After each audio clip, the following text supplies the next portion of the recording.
Well, beautiful friends, welcome back to r/entitled people, where you'll hear stories about people who think they can do whatever the heck they want because they feel like they're above everybody else and that rules don't matter. Guys, I hope you're having a lovely day today. And in this episode, you're gonna hear 4 stories. So the first story is an absolute insane one, where OP deals with people who trespass into his yard. The second story, a Karen learns real quick that she can't park wherever she pleases. The third, OP gets a Karen fired. And we'll finish off with a super satisfying story where OP deals with a last-minute customer. My friends, I do hope you enjoy these stories today and do hit that subscribe button for future stories.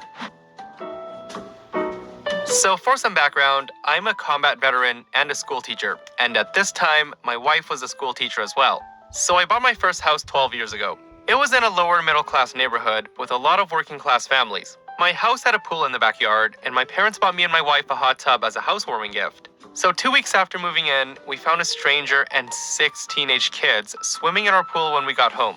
We call them entitled mom, entitled daughter, entitled son, and the others I assume to be their friends and or boyfriend. The entitled daughter was about 18 or 19 years old, and her brother was about 17. When we told them to get out and get off our property, the entitled mother told me that the previous owner gave them permission to come over whenever they wanted to swim. Previous owner. They don't own it no more. They can't tell you if they can go there or not. I explained to her that I was the new owner and that I wasn't okay with it.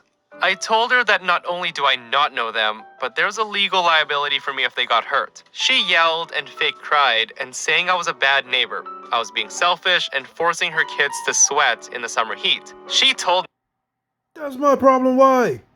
Nigga, they got a community pool. You could buy yourself a pool. You got enough money to live in this neighborhood, buy a pool. Not my problem. that if they died of heat stroke, it was my fault for not letting them swim in my pool. I told her to get the F off my property and to never return. So fast forward 2 weeks. I had put up a no trespassing sign on my property in multiple spots and had gotten to know many of the non-entitled neighbors. They were great and told me to ignore the entitled mother and her kids. Now, I start to notice that when I wake up in the morning, there's evidence of people using my pool and hot tub at night when we were asleep or away. I find beer cans, cigarette butts, and even used condoms. I figured it has to be the entitled mother. Nigga, they fucking in your pool. What I suggest when you're not home or when you're asleep at night, make your pool and your hot tub into a motherfucking electric pool. Put some wires on the edge of that motherfucker. Turn on some current. Whoever steps in that bitch gonna get a shock. And they ain't gonna like it. And or her brats. I install security cameras on the grounds and start videotaping. Sure enough, I catch the entitled daughter and a few others hanging out in my pool on Friday nights when my wife and I are out. Friday nights, we usually go to a friend's house for movies and wine, so I figure they must have been waiting for us to leave so they could throw a mini party or were quietly swimming while we slept. So I discuss it with my wife and decide to teach the entitled mother and her brats a lesson. So next Friday night, I park my car a street over and my wife does the same. We wait in the dark house to see if any of them come over. The entitled daughter and her boyfriend, the son and his girlfriend, and 4 other teen couples come right over and start to skinny dip in my pool and my hot tub. They have beer and I can smell the weed from inside my house. I wait about 45 minutes for them to really get into their fun, and then I spring my trap. I burst out the door with my rifle pointed at the ground, but ready. When I reach the pool, my wife flips on the back lights and I yell for them to freeze or I'll shoot. My wife calls the police. Meanwhile, they all have a deer in the headlights look on their faces, and not one of them tries to speak for a good minute. The entitled daughter starts to tell us that she has permission to be there and that we need to let them get dressed. I tell them that if they move towards me or their property, that I would consider them to be charging me or reaching for a weapon and I would shoot. They must have believed me because they froze. One girl even begged me to give her her clothes while she was trying to cover her breast with her hands. Not being a total jerk, I say I'll throw them all their clothing. I then walk over to their piles of clothes, phones, and purses and throw everything into the pool. They freak out trying to save their phones and the other goods. After 10 minutes, the police show up and they have the kids climb out of the pool, wearing their soaked clothes and trying to shake their phones dry. I show the police the videos from my cameras, the no trespassing signs, and explain to them that I had told them and their mother that they were not welcome on my property ever. The kids were arrested for trespassing, possession of controlled substances, underage drinking, and indecent exposure. The police recommended that next time I leave the gun in the safe and just let them come get them. I told them that I thought they may attack my wife and had to stand my ground. I even showed proof to the officers that I never pointed it at them with the videos, so I couldn't be charged with anything. As the kids are being loaded into police cruisers, the entitled mother shows up yelling at the police and my wife and I. She demands that the police let them go and even tries to open the door on one of the cruisers. The police threaten her with being arrested if she doesn't back off and leave my wife and I alone. I later found out that the charges against the teens were reduced. They all got community service, fines, and were put on probation. We got a restraining order against the mom and her brats, so they couldn't bother I'm not trying to be racist. How much you want to bet they was white? us again. I even sent a bill to the entitled mother for the cost of draining, disinfecting, and refilling my pool and having a professional cleaning service clean up the kids' mess. The bill was for about $400. I had my parents' attorney send it to the entitled mother with a letter stating that if it was not paid in 30 days, then we would sue for a larger amount. She paid, sent a check to my attorney, and thankfully, it didn't bounce. About a year later, the entire entitled family moved away and we never heard from them again. Guys, what an absolutely crazy story. I have no idea what it is, but apparently there's so many people who love to break into other people's yards to use their swimming pools. Now guys, I don't live in an area where I have a swimming pool, but for you guys who do own pools or know others who own pools, does this really happen? I'd really love to know. Why can't I beat the Teutonic Knights with the Spanish conquistadors?